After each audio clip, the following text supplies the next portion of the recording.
we go. Welcome to Between the Lines episodic drama panel hosted by the Writers Guild Foundation in partnership with Final Draft and Variety. I'm Michael Schneider, the Deputy TV Editor at Variety, and thank you so much for joining us. Today, we're going to be talking to the 2022 Writers Guild Award nominees for episodic drama, as well as viewing the scripts that earned them this nomination. And before I introduce the panelists, let's take a look at the clips of the scenes that we're going to be discussing. So roll that tape. All right, this is quite a cross-section of some of the great drama that's happening right now on television. You can see why they're all nominated for this, and I can't wait to get into it with all of them. So without further ado, let's introduce our panelists / nominees. First up, from the morning show, the episode La Amara, Vita, Kerry, Ehrin, and Scott Troy. Hi. Hi. Kerry and Scott, welcome. Thank you. The most bleeped of all the clips. Yes, I was disappointed that it was bleep. Oh, we'll talk more about that later. We'll get into that. Next up, from the episode Birth Mother, from the wonderful This Is Us, Eboni Freeman and Kay Oyegun. Eboni and Kay, welcome. Hello. Hop on into the Zoom room. Next up, from New Amsterdam, the episode The New Normal, David Schulner. David. Hi. Welcome, welcome. We'll give everyone watching a challenge to see what's on those cards behind David, and we'll have a quiz later on what spoilers you find out. Next up, from 1883 and every other show on television now, it is the premiere episode of 1883. He's nominated for 1883. Taylor Sheridan. How you doing? Taylor, how things going down there at the ranch? Good. Excellent. Thanks for joining us. And finally, from that stirring episode of The Handmaid's Tale, Testimony, Kira Snyder. Hey there. Kira, welcome, welcome. Thank you. Well, thank you so much for joining us. Kind of a bummer that once again this year we have to do this virtually, but this is the world we live in, and we're all so used to these Zoom boxes by now. So it's sort of the obvious question that I'm sure you get all the time, and you're still wondering 2 years into this. Okay, is this the new normal, to borrow David's show title, episode title? But what is it like right now in terms of who are all of you still working in Zoom rooms, or any of you back in person? Who's still doing Zoom rooms? And Zoom editing, Zoom mixing, Zoom rooms, Zoom everything. And have you sort of cracked a hack yet? Have you figured out a way to make it work, or is it still as terrible as it was 2 years ago in doing this? Kay or Kira or anyone? I currently love it. It's very convenient. I live in Nigeria, so it's helpful to be able to do everything from 9 hours ahead in time and across the entire globe. So yes, it's nice. Yeah. I don't mind. No, I can see that. I can see that. There are definitely the benefits of just being able to sit down and keep going. Kira, how about you? I also like the convenience. I'm actually visiting with my parents right now, so I'm not in LA. So it's nice to be able to be remote. But as we were saying a minute ago, I miss being in a room with people. I miss having ideas over lunch or on walks after lunch. You know, all those little moments of inspiration that happen when you're actually in a physical space with other physical people. Yeah, Kerry, you're saying you miss those rooms. I do. I think writers' rooms are generally really fun, and I just really like the energy of them when you're all getting in a groove. There's really nothing like it. And Taylor, I mean, you obviously have a number of shows that you're kind of jumping around on. How does that work for you in terms of sort of, you know, working with different groups, different rooms, different folks? Well, I actually wrote them all, so I don't have a room. So I've been social distancing since I started my TV career. Before it was cool. Yeah, so I so I don't have that experience. I've never been in a room, so I don't know what that is. So you're, in some degree, this has impacted you a lot less. You haven't really changed how you operate. It hasn't. It hasn't impacted the way that I write.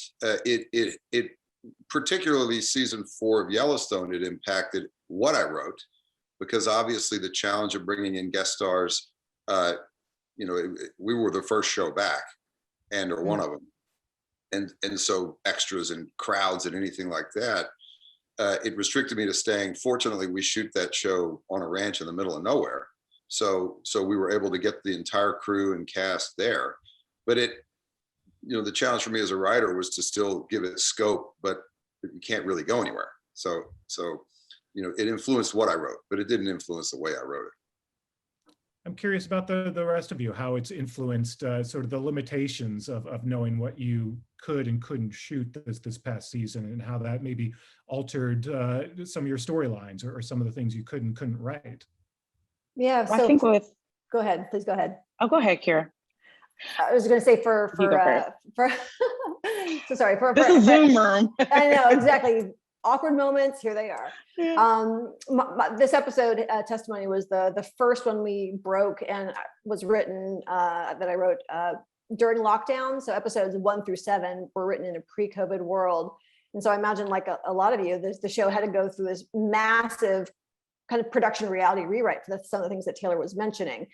Can't have crowd scenes, couldn't get some actors, we had some directors fall out. So there was a lot of heavy lifting rewrite during the production process to make everything shootable, even though we'd had all the scripts written by the time we started filming. Yeah, I think with Birth Mother, Kate, around the time the pandemic was just happening, around the time we were shooting it. And so I think had it not been for the pandemic, we would have probably shot some of it actually in New Orleans. And I think that was the plan. So I think it was, obviously they did a really great job in finding the locations that they did and making things, and Kay directed the episode as well. So, you probably could speak to that a lot more, but I think, we would have been in New Orleans eating beignets and, having some good food and some good times. So I'm sad about that. Yeah. So some of the fun that you miss, but at the same time, going back to Kay, what you're saying, and Kira too, where you're able to sort of work remotely now, and maybe there's opportunity to bring in, work with talent that you normally couldn't work with, at least on the writing side, because maybe they don't live in LA. What are some of the things that maybe might be permanent coming out of this, that we've learned that maybe some of the benefits that you can kind of incorporate into the writing process and collaboration? My gosh, what I will say about this period is I think a lot of writers who don't live in LA proper have been getting hired and repped and staffed and all of these different things. I know a couple of people who live in Minnesota, Atlanta, Chicago, like all these different places, who are in rooms now, and they've never stepped foot in Los Angeles, but they're unbelievably talented writers who are now a part of our system and our ecosystem, and they're working and they don't have to be in LA. I think production meeting wise, having location scouts, and it's sort of one person remotely with a camera sort of walking through stuff. It made our production meetings really efficient and effective. I don't think the process of writing, we're all pretty sedentary as far as sitting in front of computers and typing. So I think that part of it still is relatively the same, but the reach that the business is having right now with people who don't live in Los Angeles is pretty rad. That is, I think that will stay. And I don't think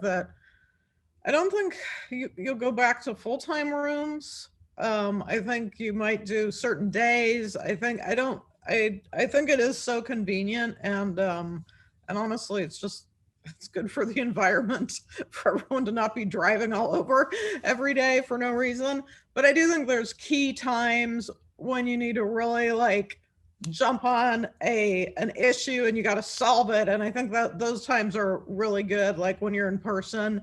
But I think even if we ever get out of COVID and we go back to having rooms, you can now that we understand how to use the internet, and that you could, Zoom in someone from wherever in the world to work in the room, I think that will continue. Because, you know, a great writer is a great writer. Yeah, I think we're going to do Zoom summers. So families can Oh, be that's great. when the kids, you know, because usually the kids get off school, Yeah, we start a room, and you never have any vacations with your kids. So that's so true. so I think we're going to do a Zoom summer where June, July, August, when the kids are out of school, Zoom from anywhere in the world you want, and then when the kids go back to school, come in the room again. And Interesting. I So, love that yeah. idea. we're going to totally rearrange our schedule and try and do something like that. That's great. That's great. And then you can try to one up each other on what cool place you're standing in front of. Yeah, it's Mount Everest behind me. It's all good. But yeah, let's get some notes. Also, you can just get the kids to break the show. Yeah, well, You during guys COVID, can go yeah, do my what you son and want. my son and I worked on my 13-year-old son and I worked on the first episode of New Amsterdam of this Yeah, season 4, because we were just walking around a lake for days, and I got him to take walks with me every day, and he was really into breaking story, and we were I was telling him the limitations we had, and it was really great. It was fun. Did you That's give so him credit? Did No he credit. get No credit. We're not on a Writers Guild panel, are we? that Learning sounds like early. questionable child labor, but okay, I David. It's 4 years of college education. So Priceless. yeah. David, I am curious, you know, talking about trends, obviously, you know, it's such an interesting time just in general with this industry and how storytelling has evolved. You know, what is it like to, and you know, Eboni and Kay, you could talk about this too, sort of being in the broadcast world where it's still sort of, you know, the episodic counts are much higher and, you know, there's still a little bit of that traditional rhythm that, you know, September to April rhythm. Does it almost feel like it's sort of a classic world? Is you like you're sort of, you know, keeping the good fight for the broadcast world? What is that like now, and sort of just the sheer volume of content that you have to put out there? Well, I feel like such a, I was just What? gonna, how many episodes do you guys do? we're 22. Yeah, we're only Holy 18. crap. Yeah, I feel like such a nerd with you guys, because you guys are like cool and streaming and like don't have to do 22 episodes. So I have a real inferiority complex being like the cool kids now. it's way harder to do 22 episodes. So hard. I mean, all Right. respect. My And God. I've done 22 episodes a lot of times. So I'm right there with you. I know that's got to be a badge of honor at this point, David. It's like, come on, Right. 22. I'll take it. I'll take whatever badges of honor. Broadcast, a network broadcast procedural drama just feels like, you know, a dying, well, it's not a dying, but in terms of, you know, again, I'm like surprised and honored to be with all of you awesome writers on awesome shows, because it just feels like, you know, we're kind of ignored, and we're kind of like pushed to the side a little bit because we are this kind of old guard kind of thing. Broadcast is still cool. Well, we're I love still- it. And it's, Still cool. yeah, and it's I love really it. well done. Thank you. And Kerry, I'm curious, you know, because you do obviously have experience in both. What is sort of I'm the old. What? seasoned veteran? But what is sort of the difference in having to sort of think how to tell stories in 10 episode chunks as opposed to having I to feel like- spread it out over 22? I mean, just off the top of my head, breaking 22 episodes, it has to keep evolving into sort of new territory. And I feel like when you're doing 10 or 12, it's more like writing a novel, where it has to have a very clear beginning and end, but it doesn't have to have quite as many moving pieces in it, and, you know, where you're going off on this road. And so to me, it's there's a lot more. I mean, obviously it's like I'm just doing a math equation. It's a lot harder to come up with that much more incident that isn't necessarily part of a very clear beginning to end. You know, not to say that a 22 episode won't have a clear arc, but it just has more detours that you have to come up with, that fit into you have to weave into the main story. Yeah. And Kay and Ebony, obviously This Is Us, like you mentioned, 18 episodes. So it's that's still a lot. That's still, there's still quite a bit of volume in sort of telling that story, but there's also a lot now that people can go back and watch. So it's also kind of cool to have that huge body of work, especially as the show ends its run, to have that legacy, which is great. Yeah, we're somewhat of a hybrid because we don't have, I think for New Amsterdam, you have the hospital. So we're not a procedural style at all. We sort of go everywhere and all times. And so we're in makeup and periods and all these different things. So every episode is kind of a different genre in a sense. So we tend to feel a little bit like we're doing 18 episodes, but also 500 movies a year. So there's that. But yeah, I mean, the 18 of it all, I think to what you were saying, Kerry, like we have our tent poles. So we know where our finale is going to be. We know what our mid-season is going to be. We know what our opening is going to be. And we sort of work towards those tent poles and kind of blow things up as we go. But yeah, 18 sounds like a lot. And it is. The end. That's it. We do a lot of we have a lot of those special episodes as well that I think have become a part of the norm of the show too, where people want to see, I want to see Toby's origin story or Beth's origin story. So we have all of that. That's sort of, each season, I think we're thinking about, what are the special episodes as well that fit into the season. Right.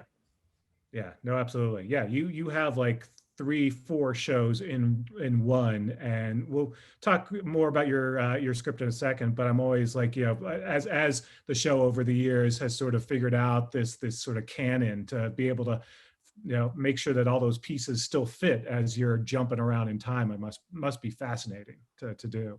But well, now what we're going to do is sort of go show by show and take a deeper look at the scripts that are nominated. And we're actually going to kick things off with Mr. Taylor Sheridan and go back a little bit in time to 1883.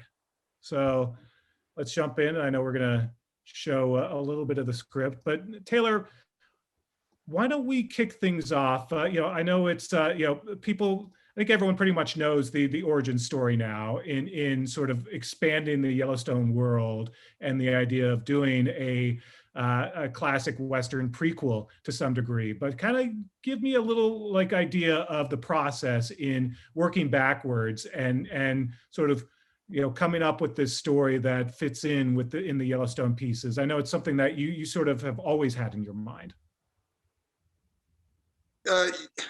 Yeah, and I'm sure that everyone does a similar thing where you want to know where your characters come from, and so I built out this journey that got this family to Montana, and I felt it was a really interesting way to look at a few different things.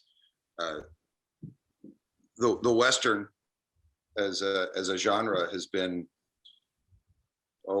in the 50s and 40s and 50s, even earlier than that. You go back to silent movies, they were very identifiable. You didn't have to have a whole lot of plot to follow the guy in the black hat chasing this guy in the white hat. And we put all of these very simple tropes into place, which were exaggerated and frankly pretty misused as a vehicle for storytelling. So an opportunity to look a little more accurately at the journey for a family west. I thought it was a pretty rich opportunity to kind of look at this world, everything that's right with it, everything that's wrong with it, and obviously John Dutton is a flawed character, and his lineage is just as flawed. But that was really what sparked the idea. It wasn't really, even though they were intrigued by it, I wasn't terribly intrigued by an origin story so much as I was exploring this landscape. And so that's and I do things very differently. I build the world out in my head, and then I go seek the actors, and then I write the screenplay because I know who I'm writing for. And so that's what I did. So obviously when I know I've got Sam Elliott and Tim had worked on the show, and I've always thought he's extremely talented, and I found some other really, really talented actors who no one may know, but they know him now. And so I had my cast and I had my world, and then I wrote the story.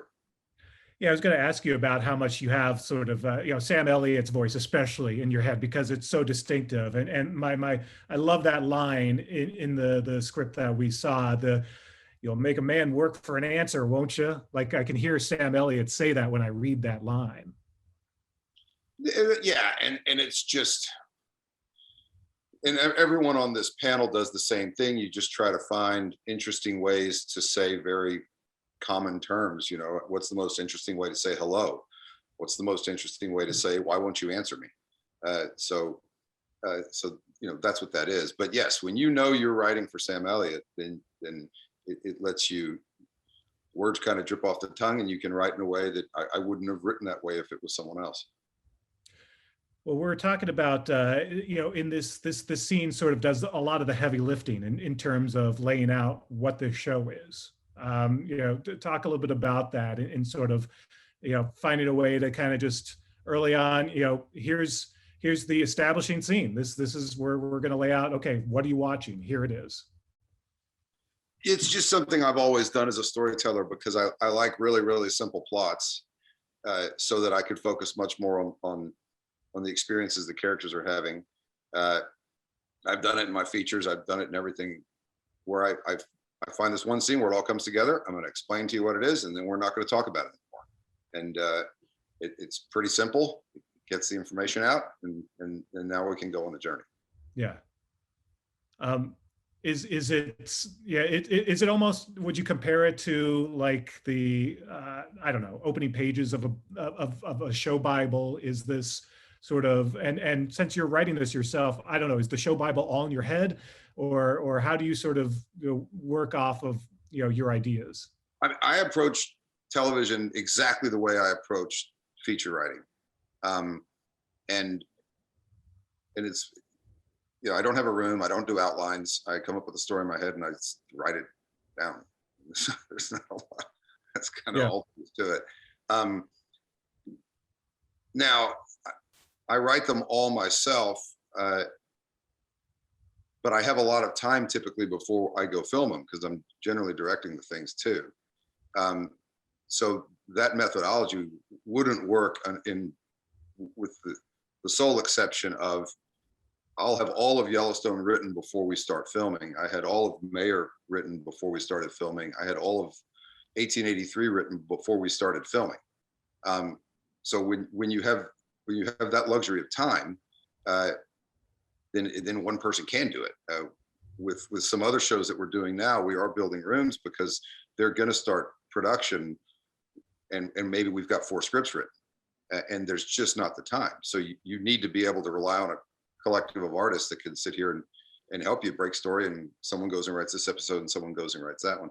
But just for no real reason other than I had the time based on when they wanted to go into production. And my world's controlled by weather, because they all take place in Montana ultimately. So there's 6 months of the year that I can't film there because it's under 8 feet of snow. So that's plenty of time to write the season. How long does it usually take you to write an episode?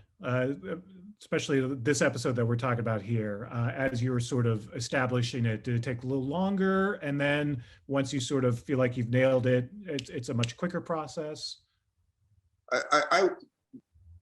I'm assuming that it takes me about the same length of time as it takes everyone on the panel. And I'm guessing that they don't get a lot of time. It takes me a lot longer to figure out what's going to happen than it does to write down what's happening. So I do a whole lot of walking around the lake, so to speak, and coming up with it. But the execution of it, I can write an episode in a couple of days.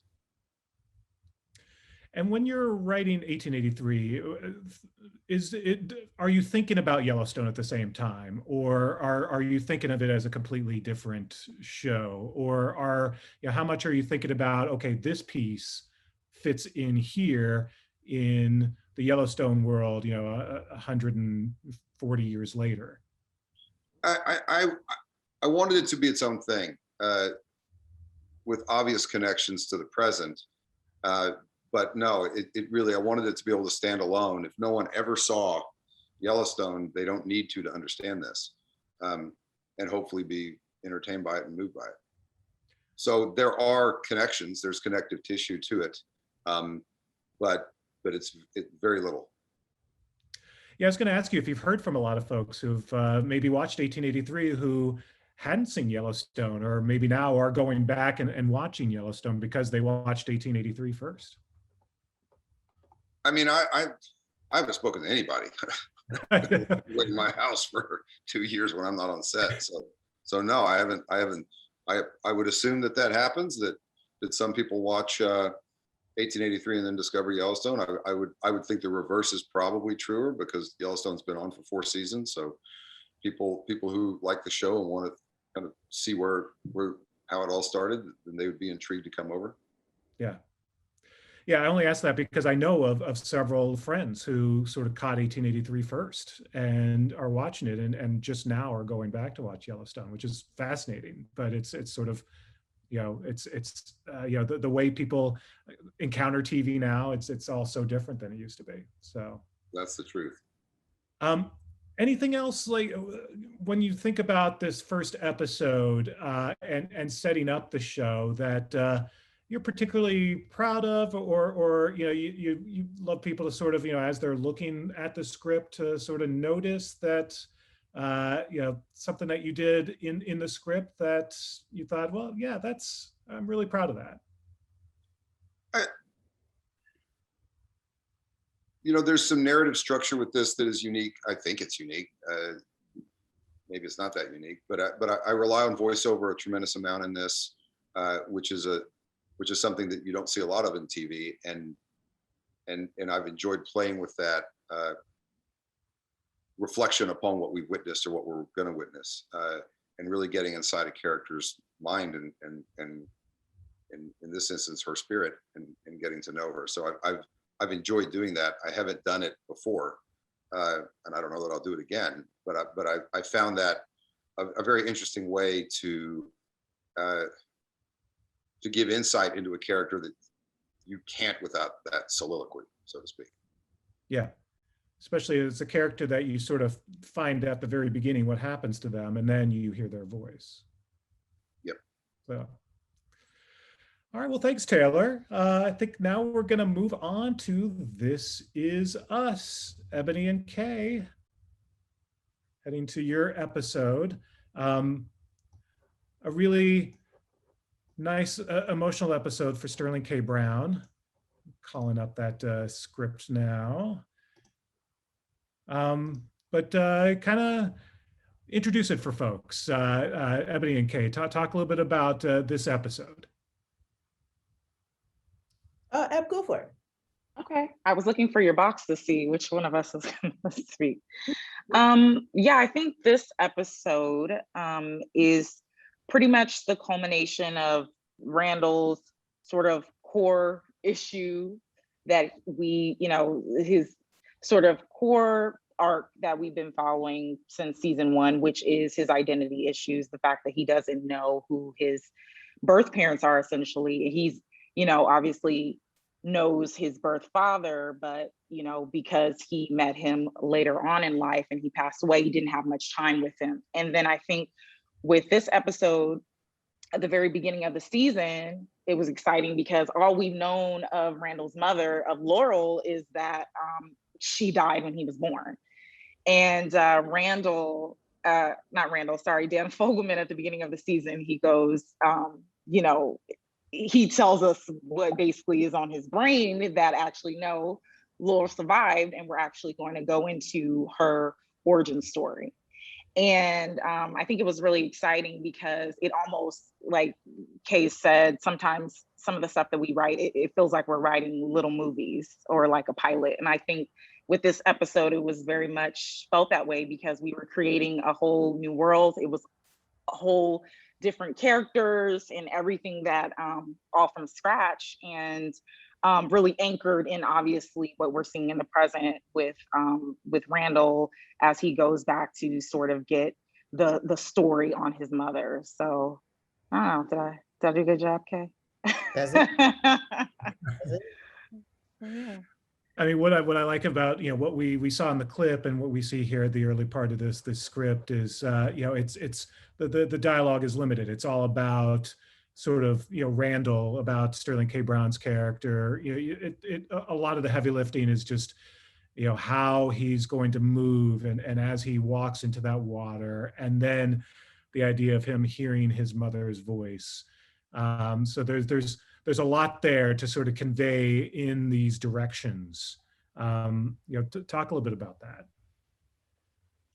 Yeah, I mean, it hasn't happened. It was a rare thing to, because I knew at a certain point that I was going to be directing it. So it was just sort of, it was like a little gluttonous in the sense that you get to kind of like shape how you want the mood to go. So it's just sort of like in the writing, kind of giving an atmosphere of what you're looking for when you sort of get into the scene itself. And you're working with, I mean, there's no, Sterling K. Brown can do anything. Like he's sort of one of the most incredibly dexterous actors on the planet. He can sort of take a blink and turn it into something just sort of magical. And so getting to play in that sandbox with him and getting him to go there, it's really special. And so I think one of the things that we do as writers, especially for scenes that are sparse in dialogue, and choosing this particular scene just felt like it was a climax of the episode. And one of the things that we do is we like to create a poetry of stuff so our actors can read it and kind of feel that. And then we also have very involved costume designers, very involved music composer in Sid Kosa. And so, you know, having scenes like this, they get a chance to kind of get into the symphony with you in an interesting way. And so yeah, there's dialogue towards the end of it, but I think one of the most fun thing to do is kind of feel your way through a mood. You're basically writing emotion on page, essentially, and you want your actors to sort of go there with you, and you want everyone who's reading it to kind of go there with you. So yeah, it's always a gift. Honestly, it's always a gift. It's a lot of fun. It was an exposition light scene, which is rare to do on network television. But when you get a chance to do it, it's just sort of like, oh, you know, have fun. Yeah, and this is where, you know, it's too bad that viewers can't actually see what you wrote here, because it is so poetic just in how you even describe, you know, Randall's face cracking on the brink of tears, you know, talking about Randall's cheek. I'm looking at some of the comments actually in the chat, and someone mentioned that, you know, it's sort of reminiscent of the process of birth. There's something like very, you know, when you're talking about him, you know, sort of learning who his birth mother is and trying to reconnect with his roots, and sort of almost returning to birth in this scene with the water. It's also very poetic, and then added by what you write here on the page as well. And then you also, you know, make Sterling K. Brown strip down to nothing. So I mean, Why not? we just, you know, come on. It was for a good cause. That's the power. That's the power of being a writer, being able to do that. Wield that power. One of the nice things about This Is Us is that you're able to play with so much, going from emotion to humor to, you know, you have such a fun sandbox, so many different tools, so many different characters, so many different storylines. That must be just a lot of fun to sort of, you know, really, you know, go to town with, you know, one kind of story with these characters and another kind of story with these characters. And What has that been like as a writer to have so many different tools at your disposal to play with? Well, I think for me, I mean, I joined the show season 3, and it was my first show that I'd ever been staffed on. And so for me, it was really it was very challenging to wrap my head around the world of the show, because it's literally like there's all these timelines, and you're having to keep track of what happened when, and we go literally, as Kay said, we could be 30 years in the future or way back in the past. We go back in people's origin stories. So it's so much, because the world of the show can be so big, but also in many ways so small. It's just to wrap your head around it when you're pitching, when you're thinking of ideas. I think it was at times at the beginning so overwhelming, but you get the hang of it. You get the hang of it. You see how everyone else operates and how sort of their mind works. And then it becomes fun, and it becomes like, whoa, the opportunities and the possibilities are sort of endless on where we can go with these characters and what we can delve into. Yeah, we're talking about show Bibles. I imagine at this point that This Is Us Bible is so thick and complicated because of all those time jumps and different eras, and just to make sure continuity wise that everything sort of fits and makes sense by now. Kay, same sort of thing where it's kind of fun, but a challenge to figure this out. The thing that's so funny about it, I started in when we first began, and I remember we read the pilot, obviously, all of us who got staffed on the first season, and there wasn't a Bible yet.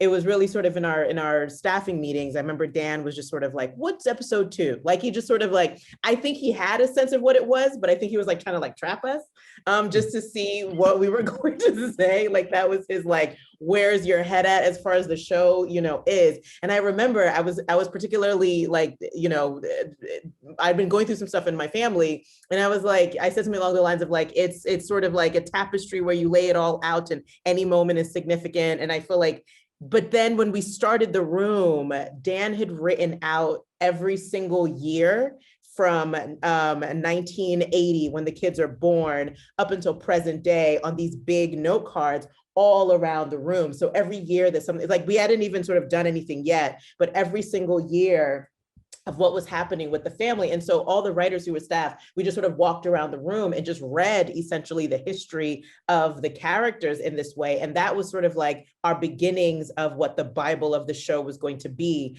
And subsequently, as things continue and unfold, we had an amazing script coordinator, Danielle Bauman, who was a script coordinator. Now she's our story editor. She's sort of been there keeping track of that Bible the entire time. And then for a lot of people who have been there from the beginning, like I know for me, I rewatch the show every season. So on hiatus, I'll watch season 1 and up until where we are, just because, now I have things to do in my life, praise God.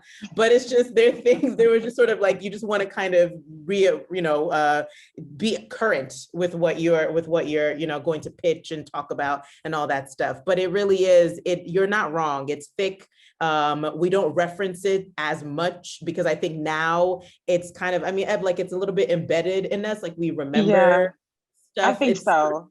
Yeah, it's like we used to like go back and pull it out, but now we're kind of like, oh no, that didn't happen then, this is what happened then, or oh no, she wasn't wearing that, she was actually wearing this before she woke up. So it's like that kind of stuff is now really kind of concrete in our minds. But it's a thick history that sort of feels like our own in a weird way. Well, let's talk real quick about this episode and this scene. Anything else that kind of you're particularly proud of, or if you want people to sort of maybe take a second look at, and you want them to take away from in thinking about this episode?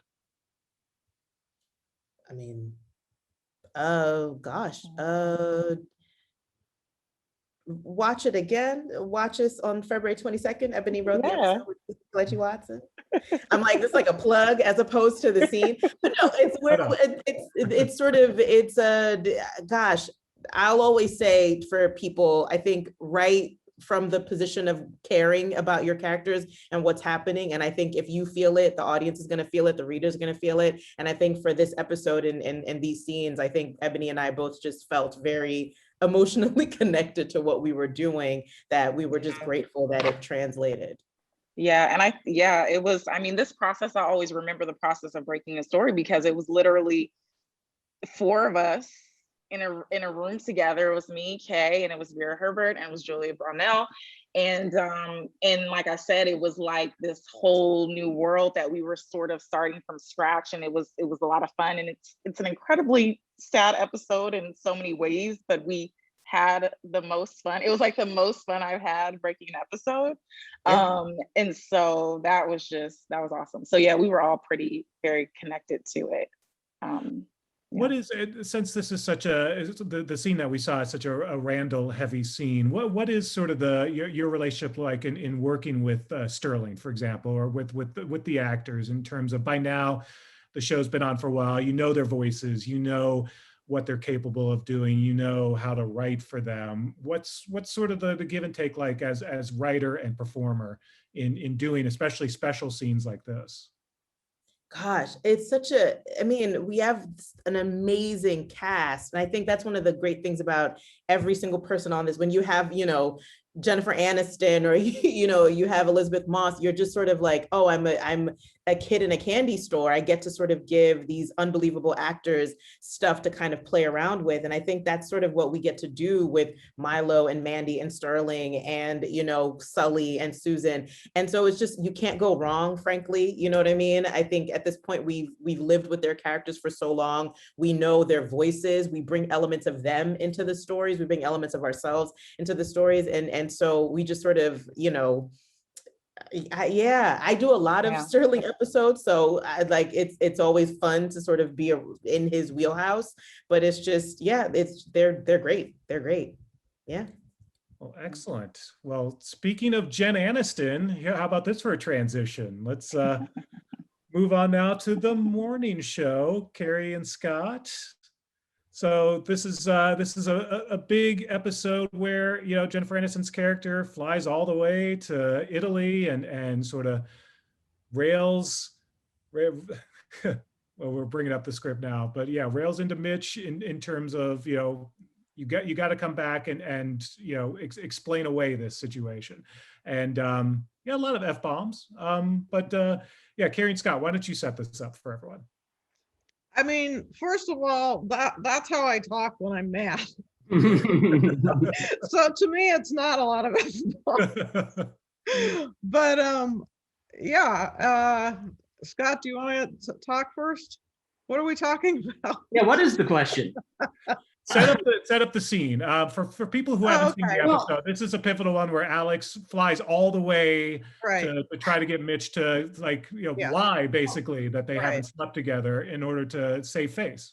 Well, the season is very much about public perception and how you present to the public versus who you are inside. And she sort of, at the end of last season, became an impromptu feminist hero.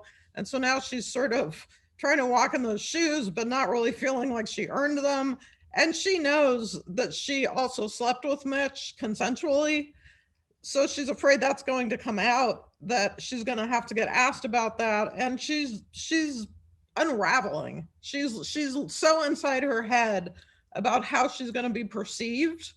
That has become so large to her and so scary that she's unraveling. So she goes to Italy to confront him and to ask him to deny that they ever slept together in public. Yeah, go ahead. Which is really such a crazy thing. I mean, I think a lot of what the scene is doing is addressing just how insane what absurd is. And I think something that maybe Kerry said early on sticks with me when we were working on this, is that these are very ridiculous people who take themselves very seriously. And yeah, Mitch points it out, a lot of what the scene is doing is him saying, like, you could have called me. Why did you come here? But also, She's Right. also paranoid though. She doesn't want to put it in writing. She doesn't want to put it in a text. She doesn't want anyone to overhear it, you know? So you're living in a world that just has a heightened reality by her own paranoia. And also you're dealing with, you're dealing with a character in Mitch who obviously is, he's kind of the still the villain, right? I mean, he's still, he's done some bad things, and Yeah. he's trying to, he's maybe now starting to realize what he's done. And so you're sort of, this is like a fine line to walk in, who are we looking for here? Or are they both just, a pox on both their houses? I think to some extent, everybody deserves a pox in this episode. I think it was an incredibly fine line, and this was a very collaborative show in general, but there was a lot of back and forth and revisions and trying to get it right and land it right. And at the center of it was wanting to tell a story about this woman who had worked with this guy for all these years. He basically does this horrible stuff and kind of falls through a hole, and he's just gone. He's not there anymore. He's not in her life. He's not on the show. And how that sort of was an earthquake under her own life, and how she started how to get out of this routine of just work all the time, to kind of start looking at the life she was living and at how things ran and how things worked, and her own involvement in things that was not necessarily great. So it's a long journey for her. And this is a complicated episode, which is about, there is a part of her that misses the person she remembered Mitch as, that she worked with for 15 years, and she loved him. And then that person became a different person once she found out all the stuff he had done. And once he was, kicked out. So Yeah. it's a very conflicted thing it's complicated because humans are complicated, to love a person who has done bad things. And she doesn't want to. She doesn't want to care for him. She doesn't want to worry about him. So when she goes there, she's very much trying to stay at an arm's length from him emotionally. And Jennifer does it really beautifully. And then when she kind of cracks, then it turns into this sort of elegy of these two sort of doomed people trying to forget that all this horrible stuff had gone down, because of him, and just trying to live in this bubble for 2 hours before she catches her plane. But it is also meant to be elegiac and have a doomed quality. Especially because of what happens after. Yeah. But one of the fun hallmarks of the morning show is just the arguments, and we can look on the script here. I'm curious. My other favorite argument from the season, of course, is Jennifer Aniston and Mark Duplass. But talk a little bit about writing arguments. How do you sort of? There you go. They're my favorite. There they are. I just channel back to my whole previous life. Yeah. I grew up in a very emotionally colorful house, and there was a lot of I'm very good at writing arguing. Yeah. And I enjoy it, and it's fun. Go ahead, Scott. No, I'm sorry to say that this is all very realistic to me. That this is, I mean, these people are acting crazy, I guess, but to me, you write what you know. Yeah. But I mean, I do love eccentric characters. I do love very large operatic emotions in characters. It is really enjoyable to me. And letting the arguments be messy too. Yeah. And I think, go ahead, Scott. I'm sorry. No. No, I was just going to say there, and this also comes from childhood, but there's something funny about people getting operatic Like there's something, like if parents are fighting or something and it's really big. And I think there's also, like, as a child, you can look at it objectively, or you can step back from it and go, this just looks silly. Like these people just do not have their shit together. And so there is something to me that is comedic in losing your temper. And they're constantly also sort of catching themselves too. I mean, there's a moment where Mitch follows Alex outside the house, and she says, this isn't, let me out of here. Don't lock me in here like you did with the women in your dressing room. And he's been trying to sort of be reserved, and then he can't do it anymore. Yeah, and just pulls up, and then immediately sort of says, oh God, no, I have to be a grown-up again. Like they keep catching themselves doing those sorts of things. Well, I mean, one of the things that, Jennifer Aniston, Steve Carell, two comedy legends playing these dramatic roles. So of course there's going to be sort of a comedic edge to this very dramatic argument. So I imagine that sort of also plays into when you're writing, you've got these two stars who know comedy, who are doing drama, but always can sort of throw in that little comedic edge to make it even more lively and fun and really this off the rails. Yeah, and absurd and ridiculous. They're both so funny, and they're both so great together. It was, that part was a joy. I imagine. What is tell me a little bit more about sort of writing this with, what kind of input do you have, when you're talking to the actors, do they have, any sort of notes of their own that sort of? Yeah. I think in particular, Jen had a lot of input on this one, and her producer, Lauren.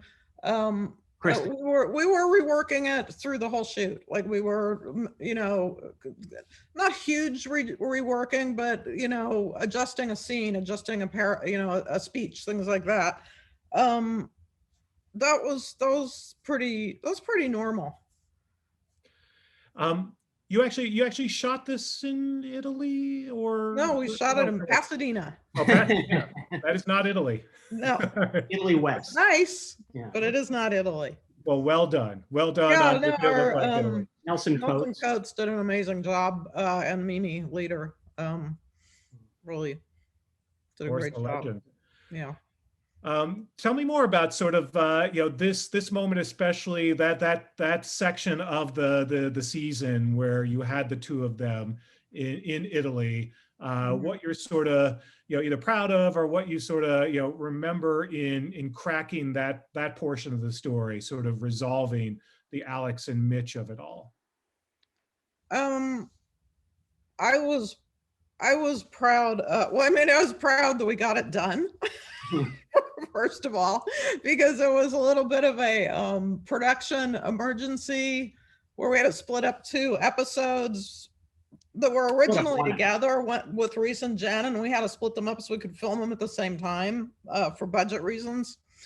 So we had to do this pretty fast, and we did it on just like on Final Draft, the one where you can write at the same time, which was something new.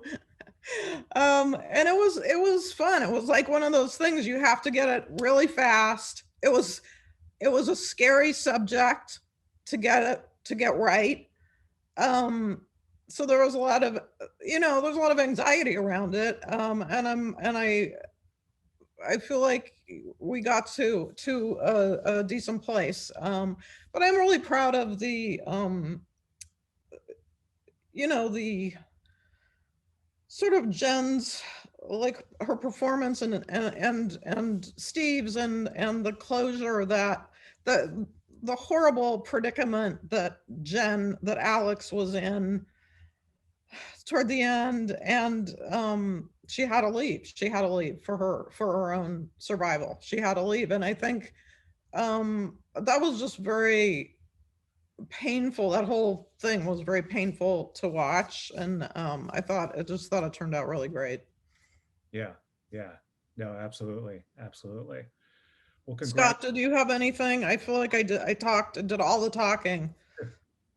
No, you did a fair amount of talking. No, I think it was nice that this episode was really a totally different thing from really any other episode in the series. It ended up because of the particular set of circumstances of splitting that one episode into two, that this was a 3-person, for more or less, play or something, and it was enjoyable to be able to really just live in this one story, basically. Whereas It's rare. Yeah. every other episode is really a tapestry of, you get a few scenes with this character, a few scenes with this, and then they hopefully interweave in some way. But this one is just a 3-hander, with Valeria Golino as Paula as the third. Who I love. Yeah.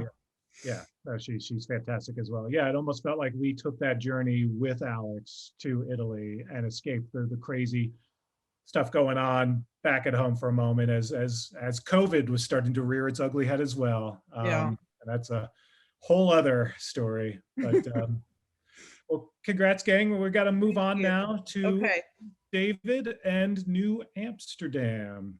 David's looking. He's patient. Welcome. As we call up your script, give us sort of a little background setup on this. Sure. This was our first episode back from COVID, and because the show is, I was going to say loosely modeled after Bellevue, but completely modeled after Bellevue in New York, which is America's first public hospital. We had to take on the COVID epidemic head on, and made our whole season about it, because New York was the epicenter of the first wave, because we are a public hospital, and because our medical advisors on the show are practicing at Bellevue. Lisa Wing is the head nurse of the emergency department at Bellevue, and Dr. Jeff advises all of our surgeries.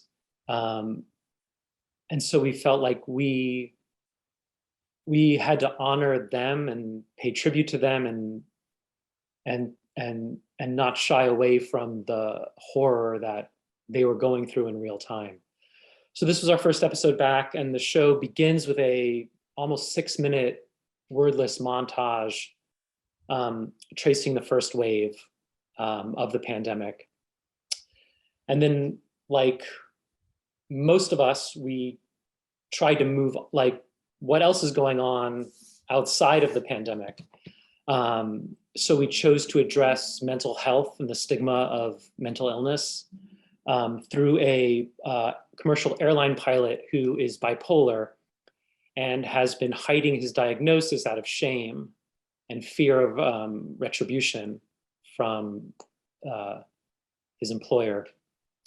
And how when you hide mental illness, when there's shame attached to it, all those things contributed to him having a manic episode while flying.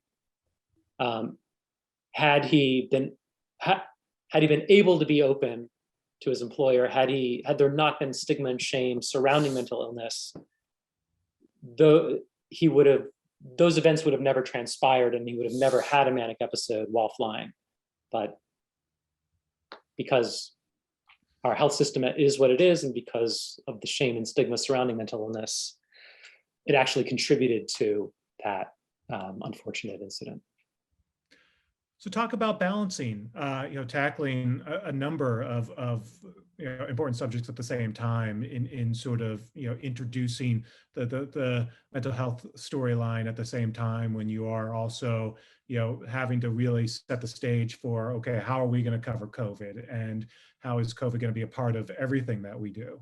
Right. Well, if you'll remember, let me take you back to May, June of 2020. So we have this pandemic. We have Trump in the White House. In Los Angeles, there were wildfires burning. constantly, so you couldn't go outside. George Floyd was murdered in May. So we had the whole social justice movement during at the height of COVID. So in our real lives, everything was happening at once. We started the room June 1st, and people were, the writers were texting me afterwards, like, "Are you okay?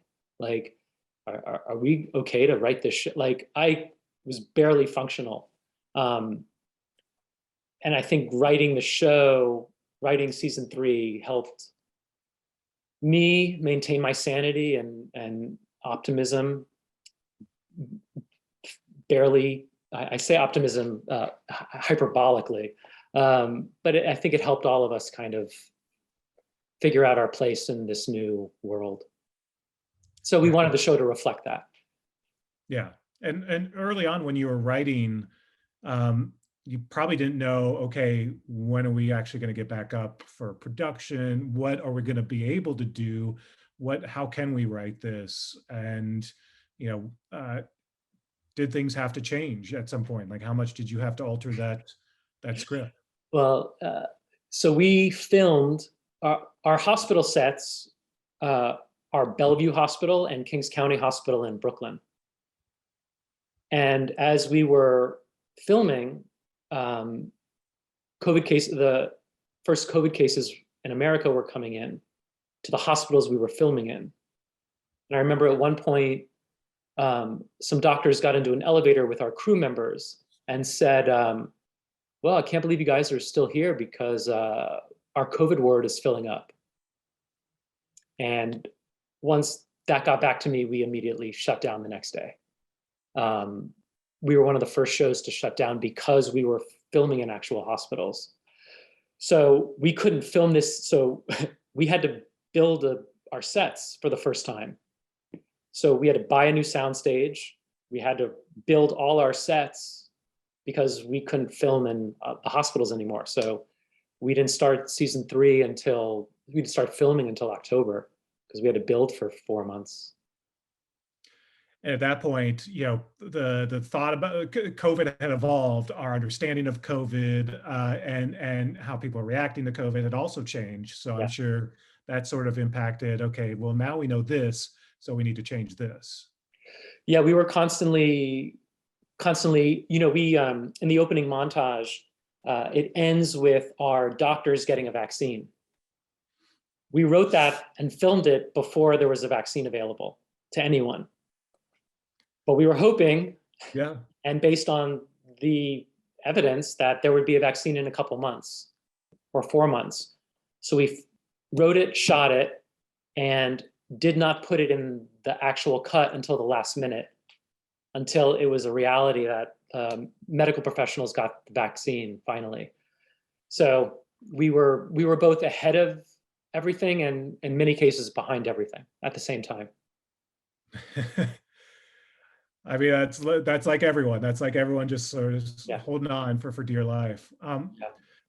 Talk a little bit about, obviously the importance of mental health and the conversation about mental health, has become, much more prevalent. It's something that people are willing to talk about much more openly than they have been in the past. And so what are you finding and what have you found in doing research in wanting to properly portray the conversation and do this right? What have you been learning? What kind of research have you been doing or have done to really do it the way you want to? I think for a lot of us, these things are personal.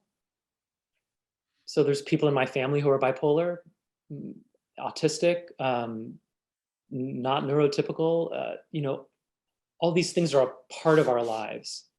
And the more we can normalize them, the less stigma and shame there will be. So look, as a cisgendered straight white guy, everything I want to do is to amplify other voices and to represent other people, places, things that are not represented enough. So that's all I care about. So. And hey, you've got 22 episodes a season to do it. So there. Look, that's the saving grace of it all, because I get 43 minutes a week. I better not waste that. Like I better put something on that matters to someone.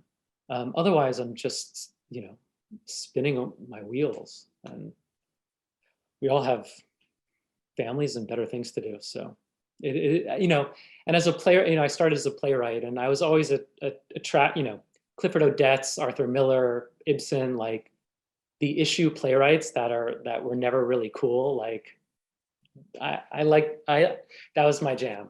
So it's nice that I get to do that on a weekly basis.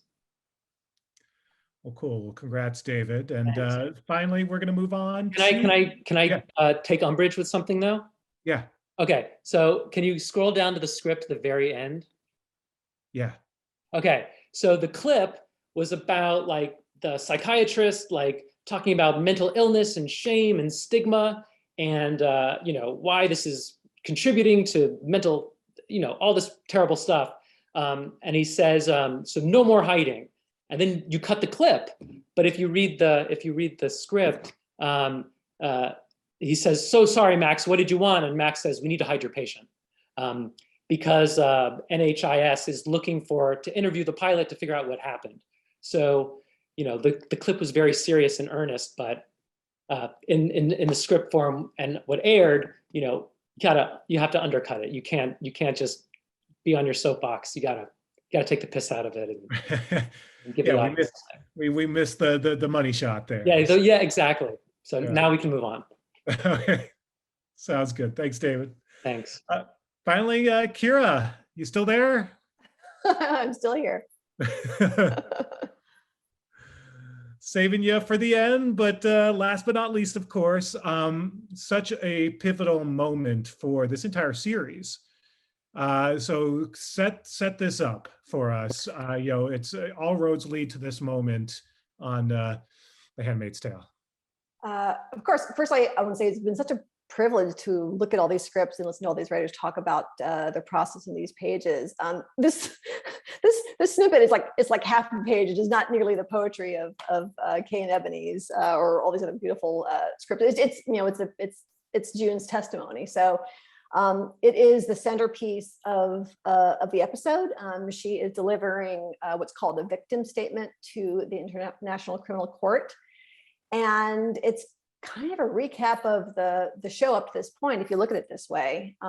And I chose it for a couple of reasons. One is because it is kind of this moment in this episode in the series where she gets to tell these people who did all these terrible things to her exactly what they did. She gets to tell her story. But the other kind of main reason I wanted to talk about this is that to me it's a really great example of the truly collaborative nature of many TV shows, including The Handmaid's Tale, in terms of both the writing and the production. So this little snippet here, was about a minute or so. It's part of, if you've seen the episode, it's part of a very long scene. It's a 7-minute single take scene of Elizabeth Moss delivering this statement. And she obviously plays June. She directed the episode. And so, just the writing of this from the very beginning, before I even wrote the episode, the collaborative nature was very much fundamental to this particular episode and all the episodes that Handmaid's Tale do. We take research very seriously. We have great relationships with the United Nations. And so I was able to speak to actual prosecutors of war criminals for the International Criminal Court. I was able to read some actual victim statements. I looked at footage of many of these trials, which are out there online. You can find them online. They're open to the public. They're on the United Nations website. And so in kind of crafting this, I really wanted to be truthful to the experience that these victims, these survivors, these witnesses have when they deliver their statement. And this particular scene, it's not a trial. It feels like a trial. It's kind of the closest to a trial scene that Handmaid's Tale would probably ever do. But this proceeding is a real proceeding. It's not a trial. It's a little bit like a grand jury type proceeding, where it's a confirmation of charges hearing, where the panel of International Criminal Court judges decides whether to bring a case against the accused, in this case, Fred Waterford. And very often they decide not to, and then this person walks free. And that's kind of the other thing about this particular speech for the episode, is June delivers this, this powerful story. She tells her story. And you feel even in the episode, when she's done speaking it, that she doesn't have a ton of faith in institutions to deliver her justice. And that's, so this speech, which could be the finale type moment of a given episode, it's kind of in the middle of the episode, because what she needs to kind of move forward to reconnect with her husband, she hasn't gotten that yet. This piece here, as important as it is to her and her story, it's not what the character needs emotionally in the moment to kind of move on to the next step. What are you thinking about the viewer at the same time? Because I think they're also, they need a moment like this, and it may not be gratifying for June, but it's part of the process.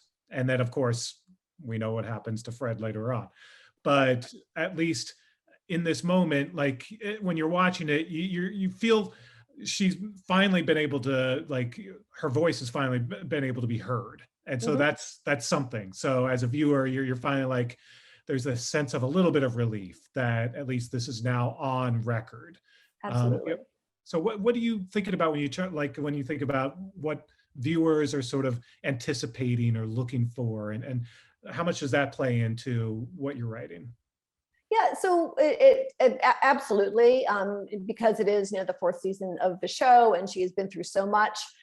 Just kind of reminding the audience of all the things that she has survived, but also people that she has come in contact with, or even people she just passed briefly, do not survive. It was kind of satisfying and kind of cathartic to actually put that on the screen, and then for the viewer, and this is back to the collaboration aspect. This is Elizabeth Moss as the director. She shot it in the way that a director would shoot it. So she shot her own that long. If you've seen the episode, it has a very long, slow push in, and that's how the camera moves to the scene, and it does not cut away. It does not cut away to anybody else in that scene for the 7 minutes. Elizabeth shot coverage of the other characters, but in her cut, she did this amazing long, slow push and take, and it's not conventional. I mean, you expect to cut away. That's how we're trained to watch it that way in TV, and she kept it at this long take. And it always struck me as like a slow motion gut punch. Like, you're not giving the viewer any relief. You're listening to this woman talk about these things, and you're not giving the relief to look away.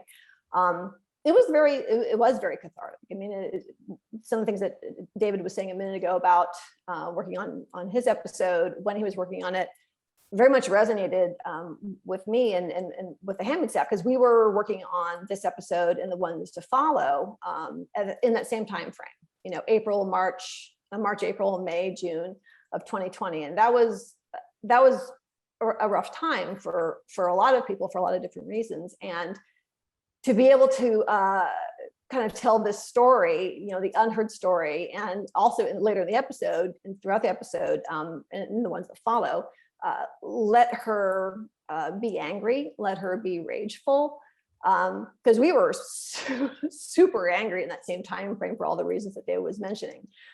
So letting June and kind of us through June tell her story, but honoring the fury that she's feeling, because that's valid, and very often for women that gets squelched. It's not permitted. So to normalize that was another kind of side piece of that.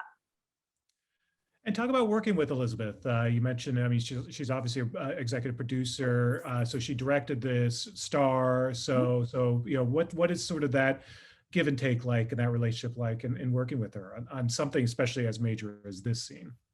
Yeah, I mean, like all these writers and their cast, I mean, we are gifted with this incredible cast. And Elizabeth, of course, is, you know, our not so secret weapon, because she can do anything. In this particular case, working with her in a couple different modes was really fascinating. So, you know, in the original version of the script, it was, I wrote it kind of much more for how it would be possibly seen under a more conventional editing pattern. So it was, the script was, the speech was about half the length of the actual final version that you see in the episode, because I'd written the beginning and the end and some interim moments, but I'd written in these dissolves. And so Elizabeth, Elizabeth the actor, asked for the entire speech to be written. That's pretty common when you're writing like a long speech for any given character. Like even if you have only a piece of it that's used in the episode, the actor will frequently ask for the whole thing. And again, just back to the collaboration, this is a point where I need to give a shout out to another one of the writers, another one of the EPs on Handmaid's Tale, Eric Tuckman, who was the person who did some very deft production rewrites. I mentioned earlier, there was a big overhaul of a bunch of episodes because of COVID. And so, I wrote about half the speech. Eric Tuckman wrote the other half of the speech, kind of matching the style. Because I was unavailable to the production at that point. And so we had this, this speech that Elizabeth loved so much as a director that she, pitched keeping it in as a single long take without cutting away to the other characters. And it just worked, So it was fascinating watching her try on the different hats as the actor, as the director, as the producer. Looking at the script here, I love the line, "The commander looks taut as a drawn bowstring. Serena ashen." There it is. Anything else that you sort of, you like people to have as a takeaway from this episode, this script that you're particularly proud of? Well, I'm particularly proud of, honestly, production, because this as not nearly quite the harrowing situation that David mentioned, but this was filmed almost a year ago this week. It was filmed in February of 2020. The show went back filming in Canada in, I believe, October of the previous year. And the fact that this, you look at this episode and you probably couldn't tell that it was filmed under very, very strict COVID protocols. There were some clever things that had to be done in terms of staging and blocking, and rewrites to support that. But the cast and the crew and the production heads and the post team, like everyone really stepped up during a really, really difficult time. So just kind of the team nature of it is something that I really could not be prouder of. It's quite amazing. Yeah. No, it's impressive. All of these shows, the fact that everyone's been able to pull off such high quality during these trying times. And I especially find it interesting, the shows that are dealing with COVID on camera, also, but then behind the camera, having to deal with it as you're showcasing it on camera. It's got to be pretty surreal. But we are closing in on 5:30, but before we go, we've got a couple of questions from our audience. So going to throw out at least one or two. So going to throw one from Jonathan, who's asking, and this is just for the group, whoever wants to answer. What are the pilots you pull up and read when you're looking for inspiration? Are there particular pilots that you've read over the years that impressed you, that you sort of, love to use as almost like a benchmark for when you're writing your own pilots, when you're creating your own shows? Anything that stands out for any of you that you've read and have enjoyed? Never fails 6 Feet Under.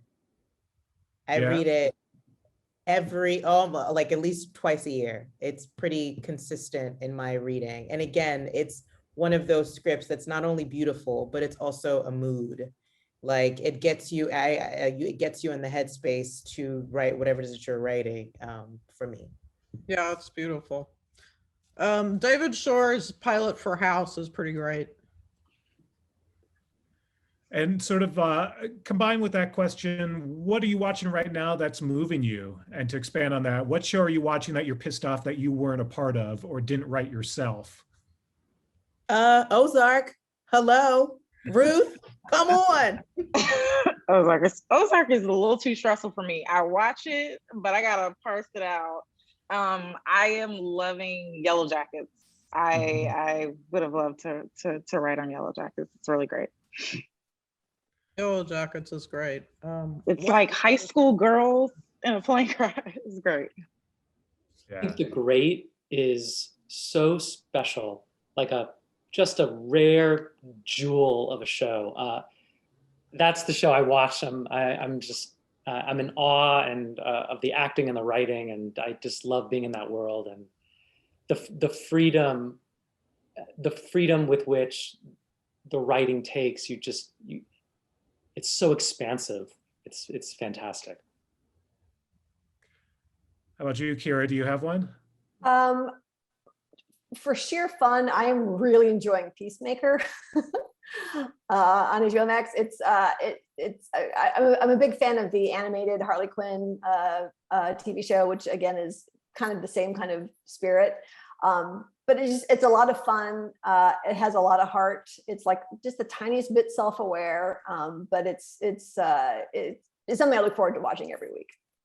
And also Yellow Jack was great. I ate that up. And just something, obviously the teen girls, but also these amazing, women in their 40s and 50s, like having this amazing cathartic experience and dealing with trauma. Yeah, that show is genius. So great. Scott, how about you? You got one that? Well, I guess the thing I watched most recently was White Lotus, which I loved. I love Mike White. Yeah, no, fantastic. And Taylor, I know you've got 20 shows that you're working on, so I don't know if you have time to watch anything, but anything you watched recently that you enjoyed? No, I won't watch any. Whenever I'm writing, I don't want to watch anything fiction because I don't want to. You're in this headspace of trying to figure out a story of your own, and you don't want any of theirs to leak in. So I haven't seen anything in years because I've been with productions. One day you're going to have a binge. You're going to have a lot to watch. So let us know. Question from Angel: What has been the most essential tool or resource that has helped you develop as a writer? And anything that any of you use in particular that really helps you out? That's a huge question. Yeah. I'll say this for me. I try to be very disciplined and stick to the rules that are so easy to break. There's plenty of rules that are worth breaking, and I seek those. But just the very fundamental rules of storytelling for the camera: don't tell me anything you can show me. Don't explain to me how someone else feels. Find artful ways to move story with the camera and utilize dialogue to tell us all how we feel about it. That's what I do for me.